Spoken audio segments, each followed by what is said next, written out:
और आप मजदूर साथियों, भाइयों, बहनों, आप सबको लाल सलाम। साथियों, एक आदिवासी का अधिवेशन है इधर, एक हिस्टोरिकल मीटिंग हमारा वेस्ट बंगाल का JFROPS ईस्टर्न रेलवे मजदूर यूनियन का नेतृत्व में आप लोग ने इधर अरेंज किया।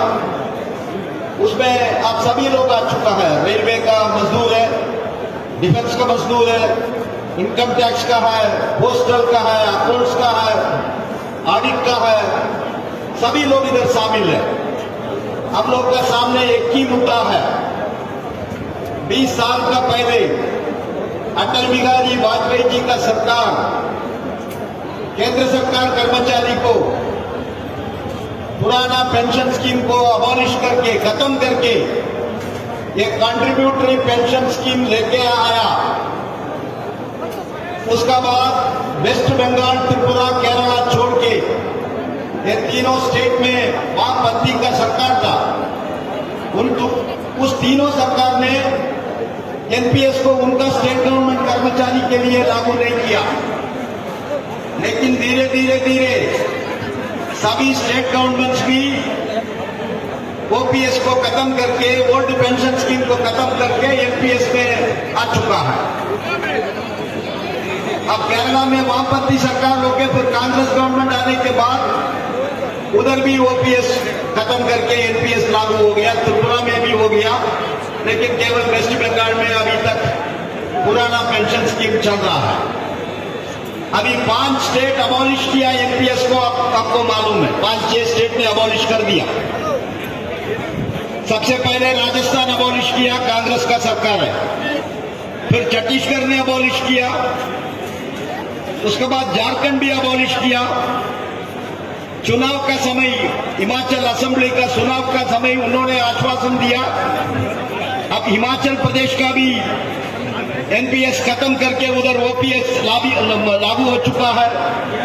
पंजाब में आम आदमी पार्टी आने के बाद उधर भी NPS को खत्म करके OPS लागू हो चुका है। तो हमारा ये 20 साल का अनुभव क्या है? मिश्रा जी आ चुका है स्टेज में, आप सबका तरफ से हम उनको स्वागत कर रहा हूं। कॉमरेड्स, ये 20 साल अनुभव क्या है? 20 साल का अनुभव है ये NPS खतरनाक है। अब 20 साल सर्विस के बाद अभी हमारा कर्मचारी रेलवे से, डिफेंस से, बाकी जगह से रिटायरमेंट में जा रहा है। उनको क्या पेंशन मिल रहा है? 1000 रुपया, 2000 रुपया, 3000 रुपया, यही NPS का पेंशन है। इसलिए उसको हम लोग ने बोलता है this is a no guarantee pension scheme. This is not a guaranteed pension scheme. यह डिफाइंड गारंटीड पेंशन स्कीम नहीं है। This is a defined contributory pension scheme है।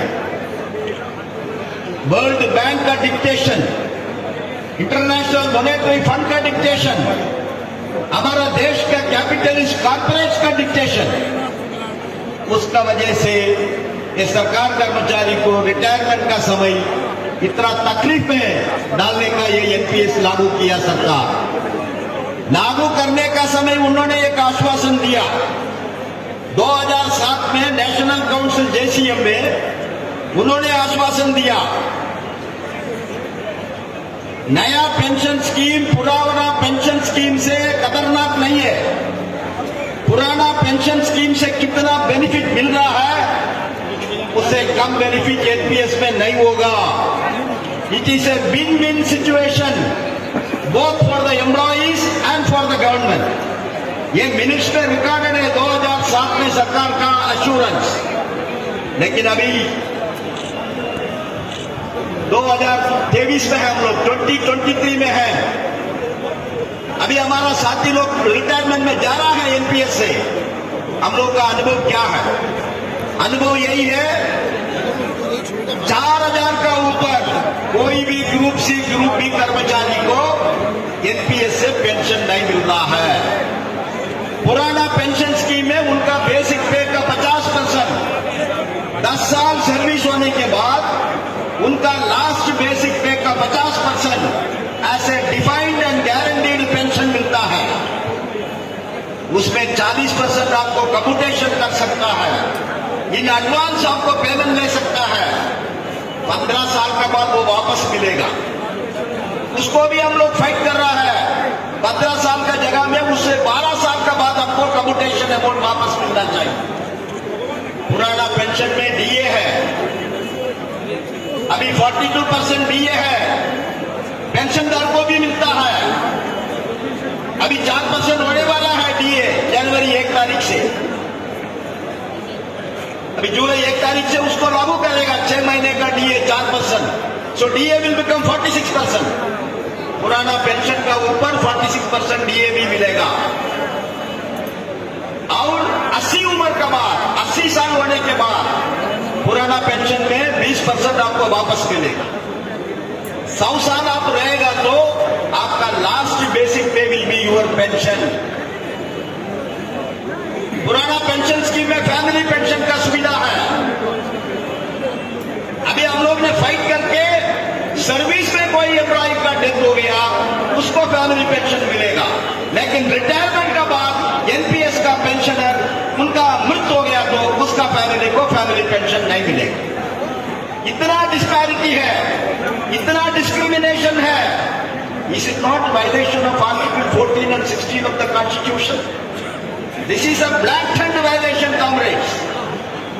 संविधान में हम लोग सब बराबर है, हम भी केंद्र सरकार कर्मचारी है, एनपीएस कर्मचारी भी केंद्र सरकार कर्मचारी है, लेकिन ये कर्मचारी को मिलेगा defined and guaranteed pension. DA के साथ उसको प्राइस राइज इन्फ्लेशन का अनुसार उनको भी डीए मिलेगा। कितना परसेंटेज कर्मचारी को मिल रहा है उतना परसेंट उनको भी मिलेगा। लेकिन एनपीएस में ये कोई सुविधा नहीं है। एनपीएस का कर्मचारी का परिस्थिति बहुत खराब है।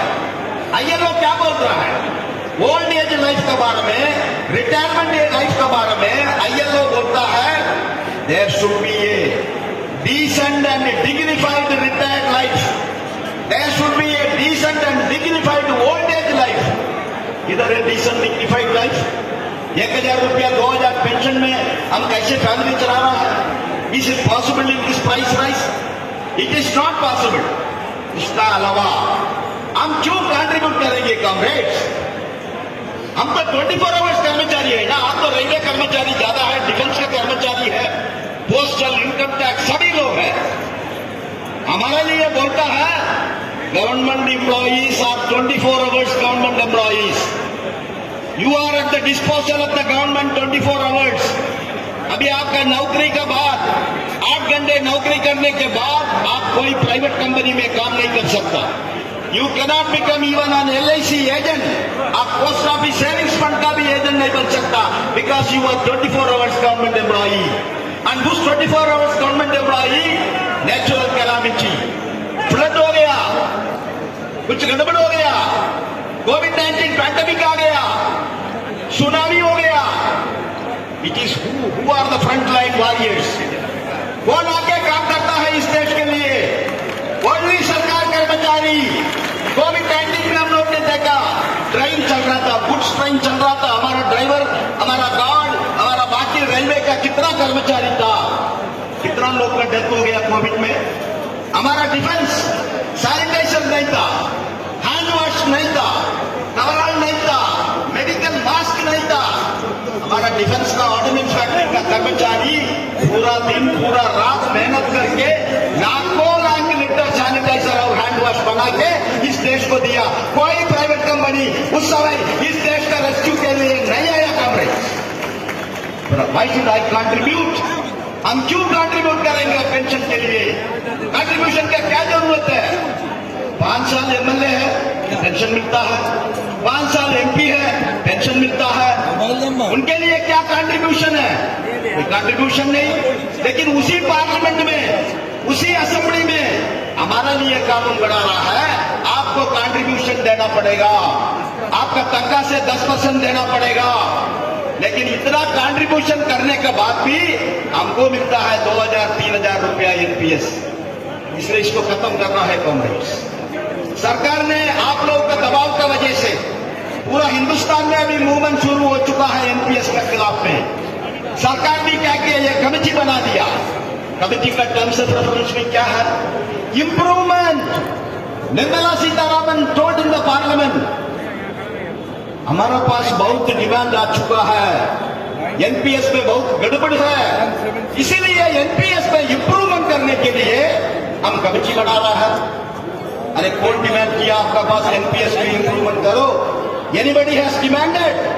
Any organization in this country, कोई भी central government employees, state government employees, teachers, उनका कोई भी संगठन ने आपके पास डिमांड रखा है एनपीएस पे इंप्रूवमेंट करो? सबका एक ही डिमांड है, एनपीएस को खत्म करो. Scrap NPS and restore OPS. No other demand. That is the only single point demand. Swaminathan committee का सामने हम लोग ने विचार रखा है. It has to come to an end. This NPS has come to an end and we want to hold the pension scheme. That is our right. वही supreme court बोला. हम वो बोल के हमारा इस रिपोर्टिंग समाप्त कर रहा हूं कॉमरेड्स. सुप्रीम कोर्ट आज का चीफ जस्टिस है चंद्रचूड़, उसका पिताजी था एक चंद्रचूड़. उन्होंने 1981 में क्या जजमेंट दिया? Pension is not a boundary, pension is not a gift, pension is not an ex gratia, pension is not given at the sweet will of the employ.